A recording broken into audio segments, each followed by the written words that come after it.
Autumn is in the air, and with it, all the things that make the season special.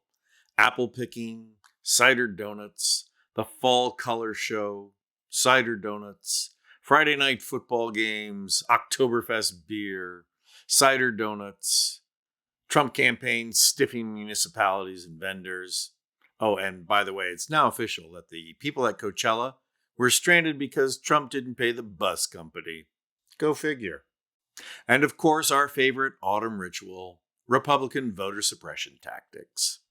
And nowhere is the naked attempt by state election officials to suppress the vote and get Trump elected more visible than in Georgia. We are talking about the state that set up a website so that, in essence, you could purge your neighbor from the voting rolls. Well, now, surprisingly, the chair of the Georgia State Election Board has said enough is enough, and he's speaking out against the board's illegal moves. This Republican-dominated board has passed no fewer than 9 recent changes to voting rules, earning them praise from Trump. And do you need any other kind of sniff test to determine if the process is rotten?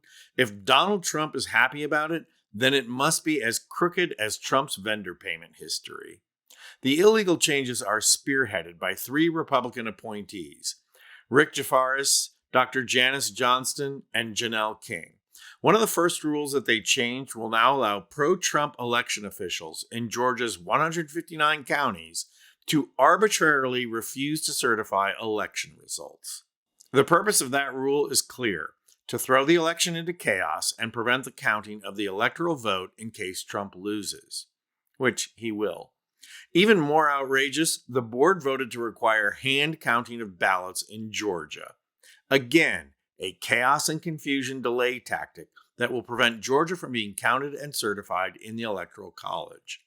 The Attorney General of Georgia already sent a letter to the board challenging these rule changes, stating, "These proposed rules are not tethered to any statute and are therefore likely the precise type of impermissible legislation that agencies cannot do." Well, today, Election Board Chair John Fervier told the Atlanta Journal-Constitution that he does not support the election rule changes that the board approved. "Our job is to clarify law, not create law," Fervier said, adding, "This doesn't need to be an activist board. This board needs to stay within its boundaries."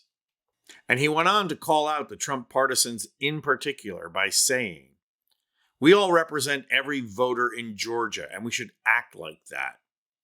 This hyperpartisanship doesn't serve anybody, and it certainly doesn't serve this board, and I think it creates dissension. The board chair is not the only one calling out the election board. The DNC and the Democratic Party of Georgia are suing in state court to prevent these rule changes from taking effect. They filed suit at the end of September, and the New York Times is reporting that the case has not appeared on the Georgia Superior Court docket yet because Hurricane Helene affected the court system, creating a significant backlog in the filing system. The clerk's office at Fulton County Superior Court confirmed it has a backlog because the office was closed on Friday. But with a Republican-dominated judiciary, it's no telling how the state courts will rule. And no doubt the Republicans will take it to the Supreme Court as fast as they can should they lose in state court. They will be eagerly awaited by Clarence Thomas and Samuel Alito, both of whom are keen on disenfranchising black voters. It's almost as if Thomas deeply resents being a DEI hire. Few people remember this, but Thomas was nominated to replace the retiring Thurgood Marshall, the first and only African American on the Supreme Court. The Bush administration made clear that they were going to replace Marshall with another African American, thereby preserving the black seat on the Supreme Court. Thomas was the only black conservative ideologue they could find. He received the lowest rating possible by the Bar Association for a nominee, and he's still angry about it. Go figure. And so for those of you who are looking forward to all this being over by the first week of November, of seeing Trump defeated and never having to hear from him again, well, sorry. The Dirty Tricks campaign will get started as soon as the election is over. And just like last time, It's going to last until it's time for the Electoral College to vote and be certified. So much for a peaceful Thanksgiving.